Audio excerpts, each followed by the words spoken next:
الحمد لله رب العالمين والصلاة والسلام على سيد الأنبياء والمرسلين وعلى آله وأصحابه وأزواجه وعطرته أجمعين ما بعد. أعوذ بالله من الشيطان الرجيم. بسم الله الرحمن الرحيم. إنا أنزلناه في ليلة مباركة إنا كنا منذرين فيها يفرق كل أمر حكيم. آمنت بالله صدق الله مولانا العظيم. آئیے ہم اور آپ اپنی اور ساری کائنات کے مرکز عقیدت نبی رحمت شفیع احمد رسول اللہ السلام کے مرشد اعظم میں یتیموں کے چارگر ہیں. قبلہ کائنات ہے خود نظارہ شہر آرزو جان تمنا مرکز عقیدت. قبلہ اطاعت کعبہ انقیاد ارواحنا فدا صلی اللہ تعالی علیہ وسلم کی بارگاہ بے کسبانہ میں جس طریقے سے پڑھا ہوں اس سے کئی زیادہ بہترین انداز میں آپ اپنی عقیدت و محبت کا ثبوت پیش کریں اور ان الفاظ میں پڑھیں الصلاۃ والسلام علیک یا رسول اللہ، الصلاۃ والسلام علیک یا نبی اللہ، الصلاۃ والسلام علیک یا نبی اللہ صلی اللہ تعالی علیہ وسلم. ہمارے اور آپ کے لیے سعادت مندی ہے، خوش نصیبی کی بات ہے کہ ہم اور آپ یہاں پر جمع ہوئے ہیں اور اللہ کا ذکر کرنے کے لیے ہم اور آپ حاضر آئے ہیں. بے پناہ فضیلتوں کا حامل ہے یہ جمعہ کا دن، اور جمعہ کے دن کے حوالے سے ہے کہ ایک ایسی ساعت اس میں آتی ہے کہ بندہ جو دعا کرے اللہ تبارک تعالیٰ اس کی دعاؤں کو رد نہیں فرماتا اور اس کی دعاؤں کو اللہ تبارک تعالیٰ قبول فرماتا ہے. درود پاک کی بھی کثرت ہے، اور یہ جو مہینہ ہے اس مہینے میں جو آیت درود قرآن پاک میں نازل ہوئی ہے، قرآن پاک میں موجود ہے، اس آیت درود کا نزول بھی اسی مہینے میں ہوا. پتہ یہ چلا کہ یہ ترغیب دی گئی، یہ بتایا گیا کہ توبہ استغفار کے علاوہ، عبادتوں کے علاوہ، دیگر اور معاملات کے علاوہ یہ مہینہ درود پاک کی کثرت کا بھی ہے. بندہ اس میں کثرت کے ساتھ درود پاک پڑھے تو کثرت کے ساتھ درود پاک پڑھنا اور اس کی طرف ترغیب دینا قرآن پاک سے ثابت ہے. جس آیت کریمہ کی تلاوت کا میں نے شرف حاصل کیا، قرآن پاک میں اللہ تبارک و تعالیٰ سورۃ دخان کے اندر بیان فرماتا ہے کہ اِنَّا أَنزَلْنَاهُ فِي لَيْلَةٍ مُبَارَكَةٍ، کہ ہم نے قرآن پاک کو لیلۃ المبارکہ میں نازل فرمایا. مبارک شب میں قرآن پاک کو نازل فرمایا. اور مفسرین بیان فرماتے ہیں کہ یہ جو لیلۃ المبارکہ قرآن پاک میں جس کا ذکر کیا گیا، برکت والی رات، یہ رات کون سی ہے؟ اس میں مفسرین کا اختلاف ہے کہ رات کون سی ہے. بعض کا کہنا ہے کہ شب قدر ہے، بعض کا کہنا ہے شب برات ہے. بہرحال شب برات کی فضیلتیں احادیث پاک، احادیث کریمہ سے ثابت ہیں. اور قرآن پاک کا دو نزول ہوا ہے. ایک نزول یہ ہے کہ اللہ تبارک و تعالیٰ نے لوح محفوظ سے آسمانی دنیا کی طرف اسے نازل فرمایا، پہلا نزول. دوسرا نزول یہ ہے کہ آسمانی دنیا سے حسب ضرورت انسانی حضور علیہ السلام کی طرف جو 23 سال کے عرصے میں قرآن پاک وحی کی شکل میں حضرت جبریل علیہ السلام کے ذریعے سے نازل ہوتی رہی، وہ 23 سال کے عرصے میں نازل ہوا. بہرحال اس میں اختلاف ہے، مگر اس بات میں کسی کا اختلاف نہیں ہے کہ یہ شب مبارک شب ہے. اور بلکہ اس تعلق سے قرآن پاک میں خود صراحت موجود ہے، اور حدیث کریمہ میں اس کی تصریح موجود ہے، تشریحات موجود ہیں. تفاسیر میں جو ہے وہ مفسرین نے بیان فرمایا ہے کہ یہ مبارک رات جو ہے شب برات ہی ہے. یہ مبارک رات جو ہے جس سے قرآن پاک میں لیلۃ المبارکہ مراد کیا گیا ہے، وہ مبارک شب، وہ مبارک رات جو ہے وہ لیلۃ المبارکہ جسے کہا گیا ہے وہ برکت والی رات شب برات ہی ہے۔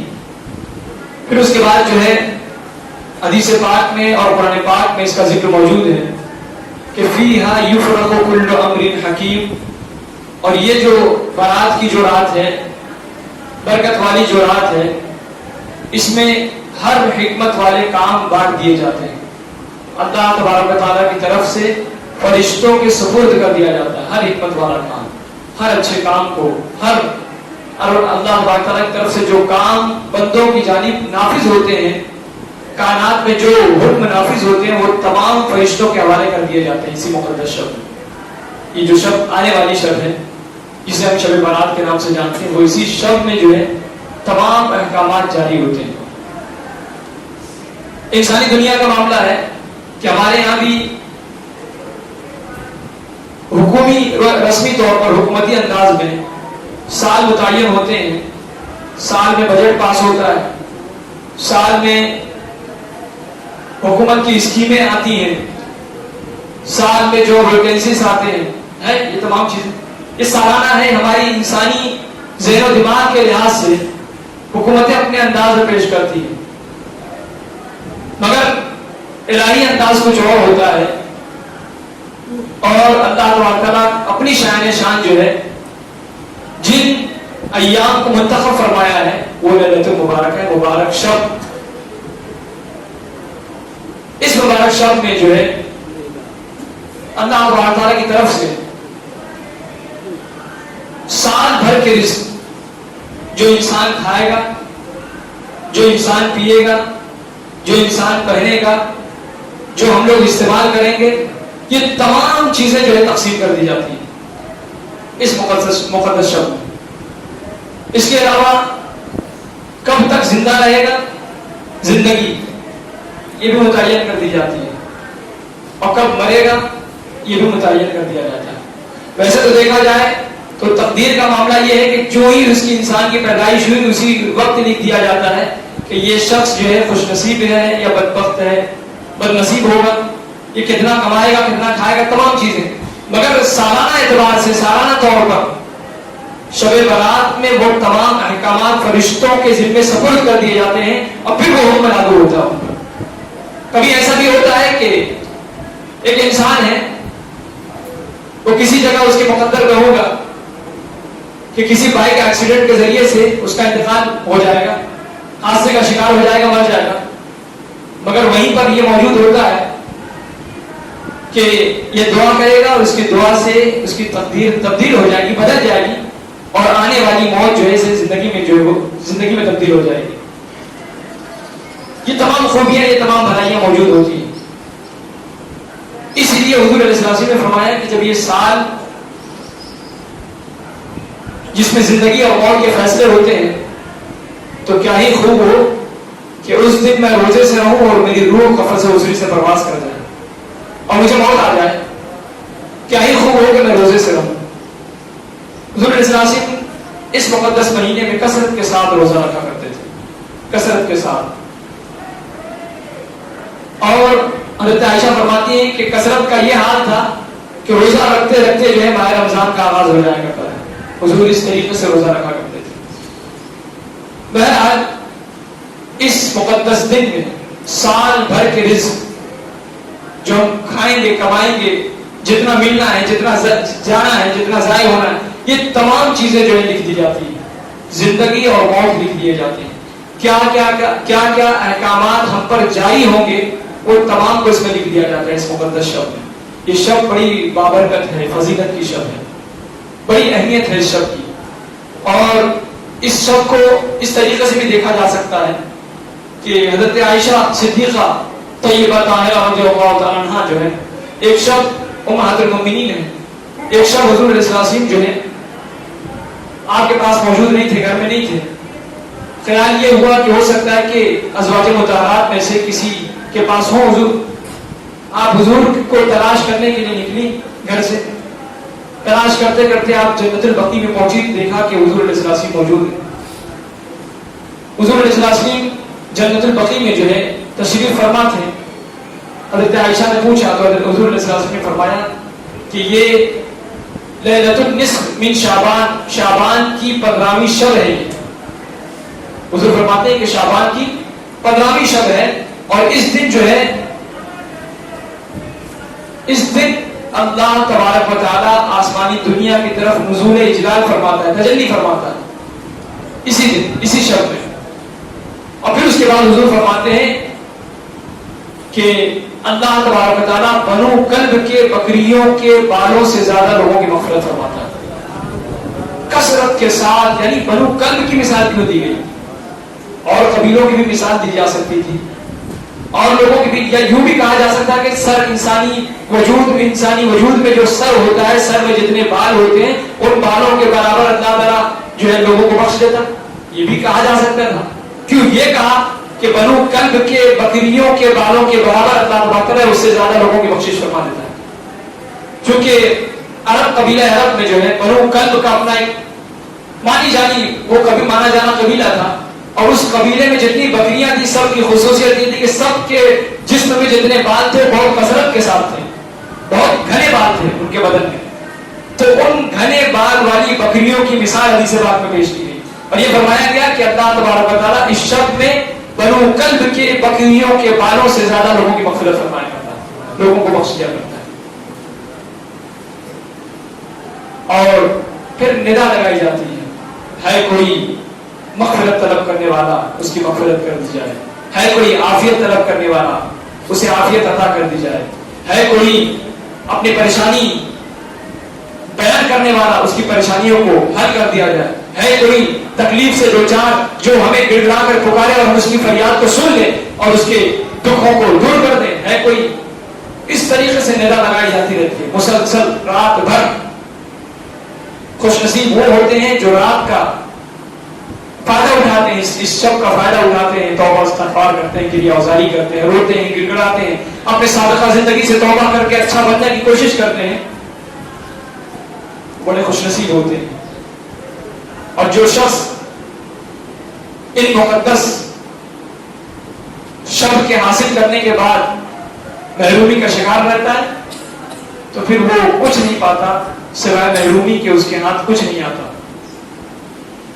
اچھا، اس حدیث پاک سے یہ بات ثابت ہوتی ہے کہ اس مقدس شب میں قبرستان جانا یہ حضور علیہ السلام کی سنت مبارکہ ہے.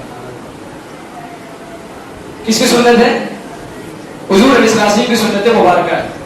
تو یہ بات تو ثابت ہو گئی. اب اگر کوئی انکار کرتا ہو تو اس کو یہ بات سمجھنی چاہیے کہ حضور کا یہ عمل امت کے لیے قابل تقلید ہے. یعنی حضور گئے، اس لیے اب لوگوں کو بھی چاہیے کہ وہ اس شب قبرستان جائیں، اس شب قبرستان جائیں. تو پتہ یہ چلا کہ ایک چیز یہ کہ اس شب میں جو ہے قبرستان جانا حضور علیہ السلام کی سنت ہے، اور دوسرا جو ہے فرماتے ہیں کہ اس شب میں عبادت کرنا یہ بھی حضور علیہ السلام کی سنت ہے. صحابہ اکرام کا معمول تھا اور سلف و صالحین بزرگان دین کا معمول تھا کہ اس شب کو پاتے ہی، اس شب کے آغاز سے ہی صحابہ اکرام بزرگان دین سلف و صالحین اور خود حضور علیہ السلام صحابہ اکرام کو ترغیب دیا کرتے تھے تو باضابطہ طور پر غسل فرمایا کرتے، وضو پر وضو کیا کرتے، عطر لگاتے، اچھے کپڑے پہنتے، اور پھر جو ہے رات بھر مسجدوں میں شب بیداری کیا کرتے تھے. یہ صحابہ اکرام کا معمول تھا، بزرگان دین کا معمول تھا، اور اس بات کا کوئی انکار بھی نہیں کر سکتا، اس بات کا کوئی انکار بھی نہیں کر سکتا. اور یہاں تک کہ مسجدوں میں وقف ٹھہرتے تھے اور اس کے بعد شب بیداری کیا کرتے تھے، توبہ استغفار کیا کرتے تھے، تلاوت قرآن عظیم کی کثرت کیا کرتے تھے، اور پھر اس کے بعد جو ہی رات ختم ہوتی نماز فجر کے بعد پھر اپنے گھر رخصت ہوا کرتے تھے.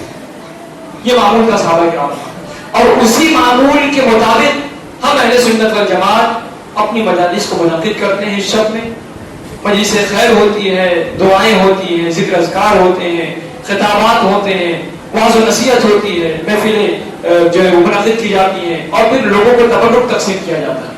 یہی ہوتا ہے، اس سے زیادہ کچھ نہیں ہوتا. تو یہ جتنے کام ہیں تمام کام جو ہے خیر و برکت کے کام ہیں.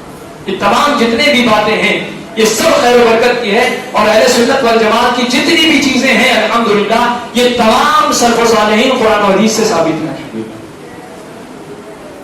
تو بات کو میں جو ہے ابھی موقوف کرتے ہوئے کاٹتے ہوئے میں آپ کی خدمت میں ایک عریضہ پیش کرتا ہوں کہ جیسا کہ جانتے ہیں کہ آج کی شب آپ کی اسی مسجد میں اپنی دیرینہ روایت کے مطابق بزم گلشن طیبہ کا سالانہ انوکھا پروگرام شب نجات کے نام سے منایا جائے گا.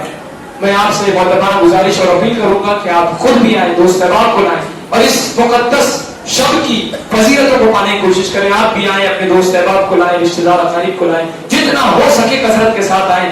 اور پھر اس میں بہت سارے لوازمات اور اہتمامات کرنے پڑتے ہیں, تو اس میں آپ ہی اہتمام کرتے ہیں, آپ یہی پروگرام کرتے ہیں اور آپ ہی سامعین کی عزت سے اس میں تشریف لاتے ہیں. تو میں آپ سے گزارش کروں گا کہ یہ تمام کام جو ہوتے ہیں جہاں پاتے ہیں یہ آپ ہی کے چندے, آپ ہی کے تعاون کے ذریعے سے ہوتے ہیں. تو میں گزارش کروں گا اراکین سے, ذمہ داران سے کہ جھولیاں لے کر ایک بار جو ہے جھولیاں پھرا دیں اور آپ سے جو میسر ہو, جو من پڑے, آپ شب برات کے اس مقدس شب کی مناسبت سے جو بھی آپ راہ خدا میں دیں گے اللہ تعالیٰ آپ کے اس عمل کو یقیناً جو ہے عزیز عظیم سے آپ کو مالا مال فرمائے گا. تو قطعی محرومی کا شکار نہ رہے, بلکہ ابھی جھولیاں آپ کے سامنے پھرائی جائے گی. تو آپ سے گزارش ہے کہ جتنے جلدی ہو سکے آپ اپنے جیب میں ہاتھ ڈالیں, زحمت گوارا فرمائیں اور جتنا ہو سکے میسر آئے آپ راہ خدا میں آج کی شب کی برکتوں سے مالا مال ہونے کے لیے الحمدللہ جزاک اللہ.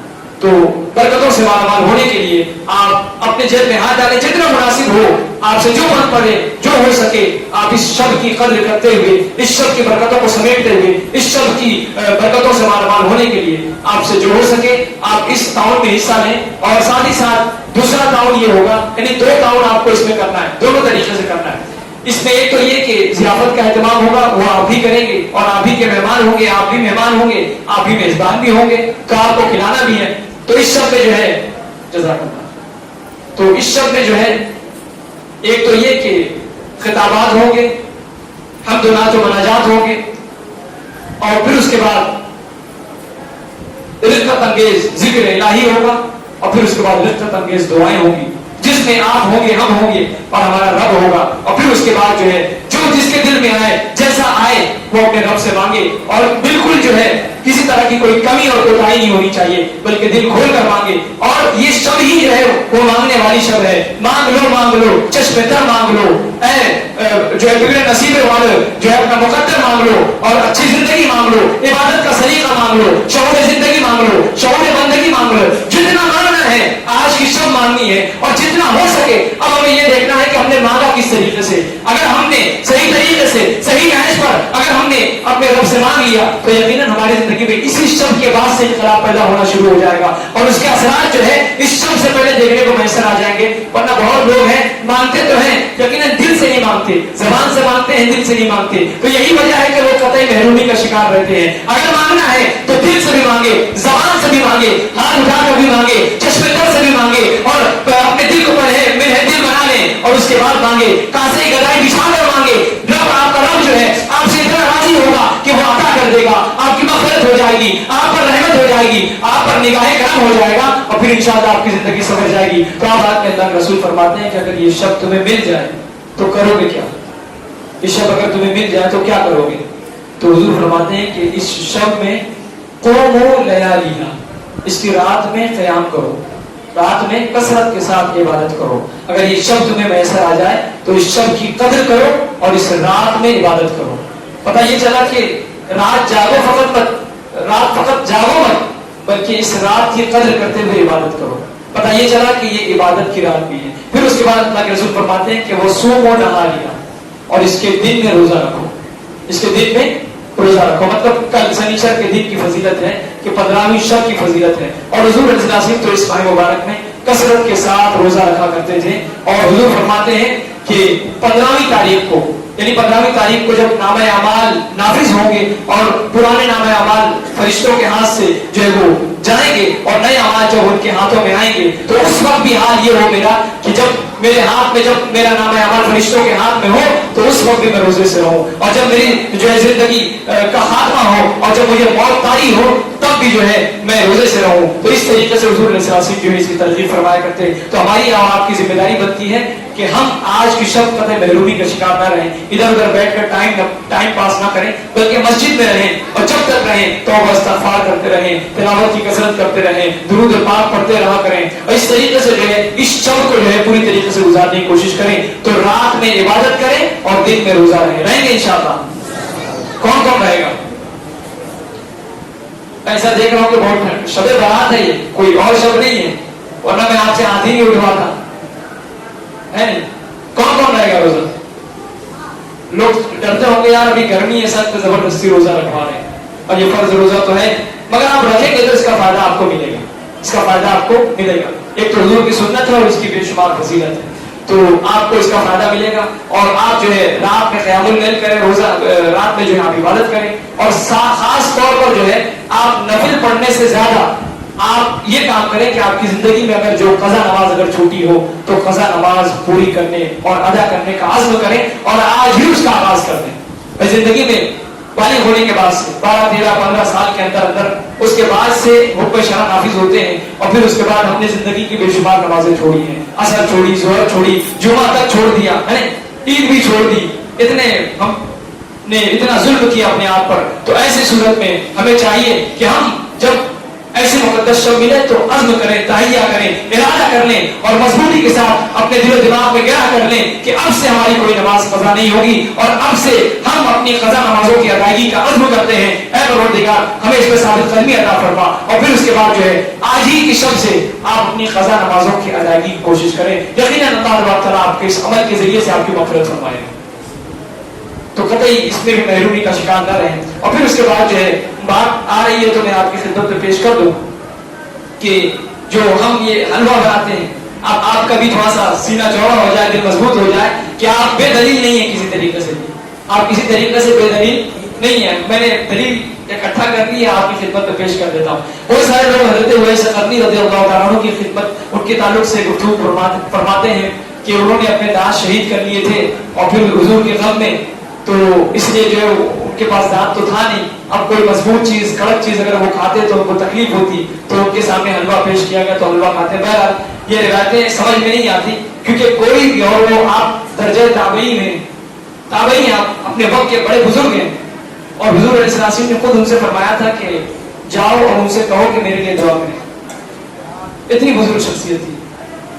تو یہ سمجھ میں نہیں آتا. ہاں ایسا ہو سکتا ہے کہ ان کے دانت جھڑ چکے تھے, عمر گزرنے کے ساتھ ساتھ دانت جھڑ چکے تھے, دانت ختم ہو چکے تھے, تو یہ ہو سکتا ہے کہ اس ذریعے سے جو ہے حلوے کا آغاز ہوا. ورنہ حلوے کا جو آغاز ہے تو اس کا جو تعلق ہے حضور علیہ السلام سے, حضور علیہ السلام کو میٹھا بے انتہا پسند تھا. سب جانتے ہیں, آپ بھی جانتے ہیں, میں بھی جانتا ہوں, اور جو اعتراض کرتے ہیں وہ بھی جانتے ہیں, وہ بھی جانتے ہیں. تو شہد اور حلوہ حضور علیہ السلام کو بے انتہا پسند تھا, اور یہی وجہ ہے کہ اہل سنت والجماعت حضور کے کسی ادا کو چھوڑتی نہیں.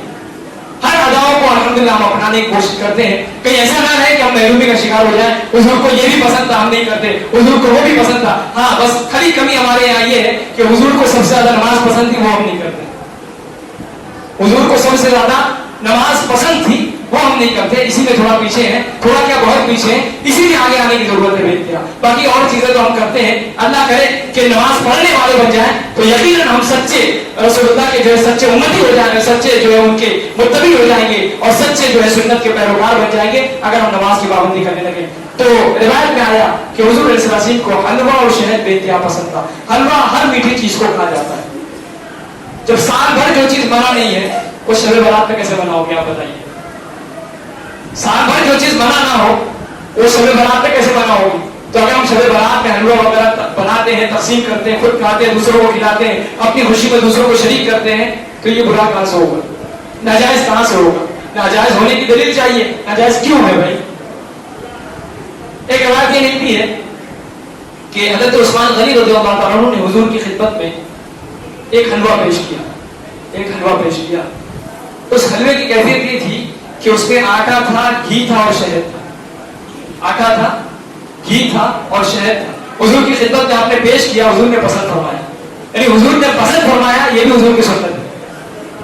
حضور نے پسند فرمایا. حضور نے جس چیز کا انکار کیا وہ ناجائز و حرام ہے.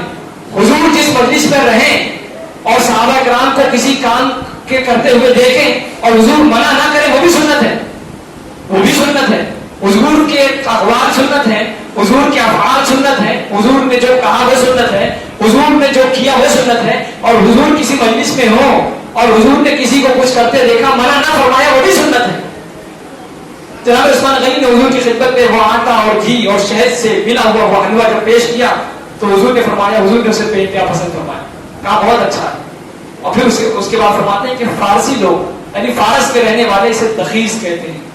تخیص ان کے زبان میں کوئی حلوے کا نام ہوگا جو وہ پسند کرتے ہوں گے، تو حضور فرماتے ہیں کہ فارس کے لوگ اسے تخیص کہتے ہیں، یعنی حضور نے اسے پسند فرمایا۔ اور حضور کا پسند فرمانا اس بات کی دلیل ہے کہ ہم بھی جو ہے اسے پسند کرتے ہیں۔ اور وہ حلوہ ہے تو حلوہ کسی طریقے سے اچھا ہے۔ حلوے کی بات میں ذکر آیا تو میں پیش کر دوں کہ حدیث پاک میں ہے، حدیث پاک میں جن کو حلوے سے چڑ ہے تو ہم کیا کریں، مقدر اپنا اپنا نصیب اپنا اپنا۔ ہم میٹھا پسند کرتے ہیں، میٹھا کھاتے بھی ہیں، میٹھا کھلاتے بھی ہیں، لوگوں کے ساتھ محبت سے پیش آتے ہیں، یہ ہے۔ تو حدیث پاک میں ہے کہ مومن ایمان کی حلاوت مٹھاس سے میٹھا ہوتا ہے، مومن ایمان کی مٹھاس سے میٹھا ہوتا ہے، حدیث پاک ہے۔ تو مومن اسی لیے میٹھا پسند بھی کرتا ہے۔ اچھا، اس مٹھائی میں پھل بھی آئے گا، حلوے بھی آئیں گے اور دیگر وہ چیزیں جو قدرتی طور پر ہو یا مین میڈ ہو، انسان خود بناتا ہو، یہ تمام چیزیں اس میں شامل ہیں۔ تو اب تنقید کرنے کا کوئی محل باقی نہیں رہتا، اس لیے عقل کو تنقید سے فرصت نہیں، عشق پر اعمال کی بنیاد ہے۔ تو ہم جو کام کر رہے ہیں خلوص دل کے ساتھ کریں، جائز طریقے سے کریں، کوئی ناجائز کام اس میں جو ہے لانے کی کوشش نہ کریں۔ یہ تمام کام جو آپ حلوے پکاتے ہیں اور پھر اس کے بعد گھر میں اچھے کھانے پکاتے ہیں، نظر و نیاز کرتے ہیں، فاتحہ وغیرہ کرتے ہیں، یہ تمام چیزیں قرآن و حدیث سے ثابت ہے۔ آپ بلا تعمل آپ اسے خود کریں اور اپنے گھر میں جہاں بھی ایسا میسر آئے موقع آپ خود بھی کریں، اور پھر اس کے بعد جو ہے اطمینان کے ساتھ کریں، اور پھر اس کے بعد جو ہے اتنا ہی نہیں کہ خالی فاتحہ کریں بس، نیاز بھی آپ کی ہے، نماز بھی آپ کی ہے۔ نیاز بھی کریں تو نماز بھی پڑھنے کی کوشش کریں، فقط نیاز پر آپ ڈیپینڈ رہیں گے تو پھر کچھ ہونے والا نہیں ہے۔ نماز پڑھیں اور نیاز کریں، اللہ تعالیٰ اپنے فضل و کرم سے آپ کو بے نیاز فرما دے گا انشاءاللہ، ہے نا۔ تو کوشش یہ کریں۔ تو یہ بہت ساری باتیں ہیں اور وقت بھی ہو چکا ہے، میرا خیال ہے کافی وقت ہو چکا ہے، اور آج آپ کو جو ہے وہ طرح طرح کے خطابات آپ کو سماعت کرنے ہیں۔ یہ شب جو ہے یہ شب بخشش کی رات ہے، احترام کی رات ہے، شب غفران ہے، شب مغفرت ہے، شب نجات ہے، اور اپنے آپ کو پہچان لینے کی رات ہے، اور رب اور بندوں کے درمیان صلح کی رات ہے۔ تو ایسے میں جو ہے بہت سارے ایسے لوگ ہیں جنہیں اللہ تبارک تعالیٰ بنو کلب کے بکریوں کے بالوں کے برابر بخش دے گا یا اس سے زیادہ لوگوں کو، مگر کچھ ایسے لوگ ہیں جو اس سعادت مندی سے محروم ہو جائیں گے۔ ایسے لوگ بھی ہوں گے جنہیں اللہ تبارک تعالیٰ نہیں بخشے گا۔ اب آپ سوال یہ کریں گے کہ بھائی ایسا بھی ہے؟ جی ہاں ایسا بھی ہے۔ حدیث پاک میں کہ فرماتے ہیں کہ وہ لوگ جو محروم ہو جائیں گے اللہ کی نگاہ قدرت سے، اس کی نظر عنایت سے، اس کے رحم و کرم سے، فرمایا گیا کہ ایک تو مشرک، وہ شخص جو اللہ کی ذات کے ساتھ دوسروں کو شریک کرتا ہو، فرماتے ہیں ایسا شخص اللہ تبارک تعالیٰ کی رحمت کا مستحق نہیں ہے اس شخص میں۔ اس کے علاوہ فرماتے ہیں کہ جادوگر جو جادو کرتا ہے، ہمارے معاشرے میں بہت سارے ایسے لوگ ہیں جن کا پیشہ ہی بہترین پیشہ ہی اچھا کام ہے ان کا کہ جادو کرتے ہیں یا لوگوں کو پریشان کرتے ہیں، جادو کرتے ہیں۔ عورتیں اس میں زیادہ ماہر ہیں، مرد تھوڑا بہت ہے، مگر یہ کہتے ہیں، اور یہ سب کیوں ہوتا ہے؟ حسد کی بنیاد پر، فلاں کو یہ ہو گیا، فلاں کے یہاں اتنے کمانے والے ہیں، فلاں کی یہ ایسے معاملات ہو گئے، اس کو یہ نعمت ملی وہ ملا، تو اس پر جو ہے حسد کے مارے جو ہے اب جادو کا سہارا لیتے ہیں تاکہ وہ کسی طریقے سے پریشان نہ۔ کچھ لوگوں کو کسی کو پریشان کرنے اچھا لگتا ہے، تو حدیث پاک میں ہے کہ جادوگر جو ہے اس شخص پہ بخشا نہیں جائے گا، اللہ کی رحمت اس کی طرف نگاہ رحمت نہیں فرمائے گی، اور وہ شخص اس شخص پہ رحمت سے لطف اندوز نہیں ہو سکے گا، محروم رہے گا۔ پھر اس کے بعد فرماتے ہیں کہ اس کے علاوہ قاتل النفس، وہ شخص جس کا پیشہ ہو لوگوں کا قتل کرنا۔ ہمارے سماج میں لوگ ان کا آرڈر لے لیتے ہیں، ان کا حکم مان لیتے ہیں، اور ان کا پیشہ یہ ہوتا ہے کہ وہ فلاں کو مارنا ہے، ٹھیک ہے مار دیا، فلاں کو مارنا ہے، مار دیا۔ اس طریقے سے ان کے لیے انسانی جانوں کی کوئی قدر نہیں ہے، کوئی اہمیت نہیں ہے، بڑی آسانی سے لوگوں کو مارتے ہیں۔ تو فرمائے گا کہ ایسا شخص جس کا پیشہ ہی یہی ہو کہ وہ لوگوں کا قتل کرتا ہو، اس کے علاوہ کچھ نہیں آتا ہو، فرماتے ہیں کہ ایسے شخص کی بھی اس شب میں مغفرت نہیں ہوگی۔ پھر اس کے بعد حدیث پاک میں کہ قاطع الرحم، وہ شخص جو رشتے داریوں کو کاٹ دیا کرتا ہے، رشتے بار دیا کرتا ہے اور رشتے داری کا پاس و لحاظ نہیں رکھتا. نہیں، چھوٹی چھوٹی بات ہوتی ہے، جب میں تمہارا منہ تک نہیں دیکھوں گا، تمہاری چوکٹ پہ نہیں ڈاکوں گا، کہتے نہیں کہتے، بات بات میں کہہ دیتے ہیں. تمہارے یہاں مرنے نہیں آتا، تمہارے یہاں تھوکنا میں گوارا نہیں کروں، جھوٹے عوام کے. تمہارے یہاں پانی نہ پیوں میں، تمہارا میرا اب کوئی تعلق نہیں. چھوٹی چھوٹی بات پہ فرماتے ہیں کہ حدیث پاک میں کہ جو شخص ایسا کرتا ہے، یعنی اپنے رشتے داریوں کو کاٹتا ہے، فرماتے ہیں کہ اس شب میں اس شخص کی مغفرت نہیں ہوگی. اللہ کے رسول تو رشتے داریوں کو نبھانے آئے تھے، نہیں، اللہ کے رسول نے تو رشتے داریوں کو ملانے، رشتے ملانے آئے تھے، حضور رشتے کاٹنے تھوڑی نہ آئے تھے.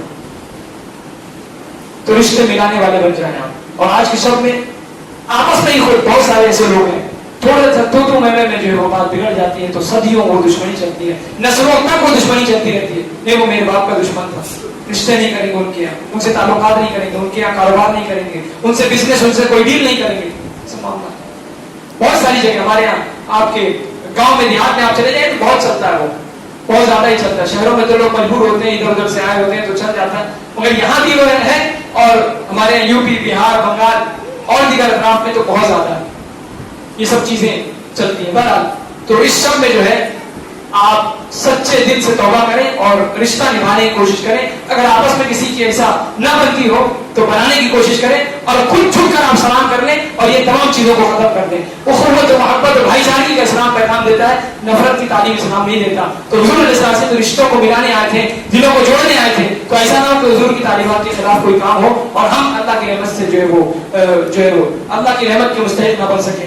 پھر اس کے بعد حدیث پاک میں ہے کہ وہ شخص جو ازار، اپنے پاجامے کو ازار گھسیٹ کر چلتا ہو، زمین پر لہرا کر چلتا ہو، ایسے شخص کی بھی شب مغفرت نہیں ہوگی. تو ہمیں چاہیے کہ ہم سنت والا لباس پہنیں، اور جب پہنیں تو کم سے کم ٹخنے سے اوپر ہو. ہمارا ازار ٹخنا ہوتا ہے، ٹخنے سے اوپر ہو. یہ نہیں کہ لہراتے ہوئے ہم چلیں اور پھر ہزار گندگیاں ہمارے جو ٹخنوں سے ہمارے کپڑوں میں لگے اور پھر اس کے بعد ہم مسجد میں آئیں تو پتہ چلا کہ مسجد کے آداب کے خلاف ہوگا اور اس میں نہ جانے کتنی کون سی نجاست لگی ہوگی، گندگی لگی ہوگی. تو فرماتے ہیں کہ کچھ لوگوں کی عادت ہوتی ہے، وہ تکبر کے مارے جو ہے اپنے پاجامے کو، اپنے کپڑوں کو لہرا کر چلتے ہیں. تو فرمایا گیا کہ ایسا جو شخص کرے گا، تو فرماتے ہیں جو شخص اس کی عادت بنایا ہوا ہے ایسے شخص بھی مغفرت نہیں ہوگی. پھر اس کے بعد حدیث پاک میں ہے کہ اللہ کے رسول فرماتے ہیں کہ مدمن الخمر، وہ شخص جو ہمیشہ، جس کی عادت ہے شراب پینا، جس کی عادت ہے شراب پینا، تو فرماتے ہیں کہ اس شب میں اس شخص کی بھی مغفرت نہیں ہوگی. اگر وہ سچی پکی توبہ کرتا ہے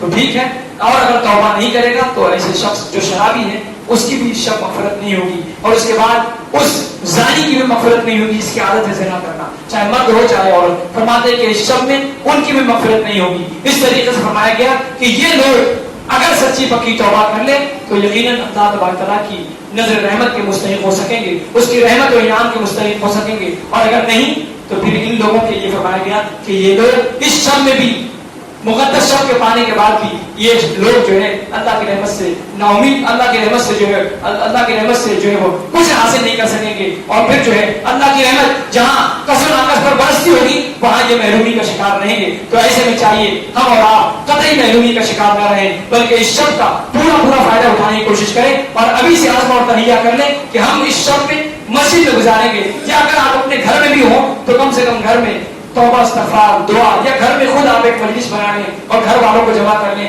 درود پاک پڑھیں یا قرآن پاک پڑھیں اور اپنے مرحومین کے لیے دعائیں خیر کریں. اور اس طریقے سے جو ہے آپ اپنے گھر میں بھی اپنا ماحول بنا سکتے ہیں. اور اگر آپ سے جاگا نہیں جا رہا ہے، یہ بھی سن لیں آپ بات، شب بیداری کا مطلب یہ نہیں کہ اب جاگنا ضروری ہے.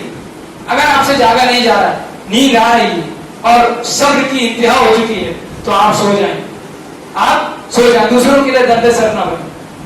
کچھ لوگ جاگتے ہیں تو دوسروں کو جگاتے رہتے ہیں، تو ایسا نہ کریں. جاگتے ہیں آپ تو آپ جاگیں تو دوسروں کو جگائیں نہ، دوسروں کو تکلیف نہ دیں. جگانے کا مطلب دوسروں کو تکلیف نہ دیں.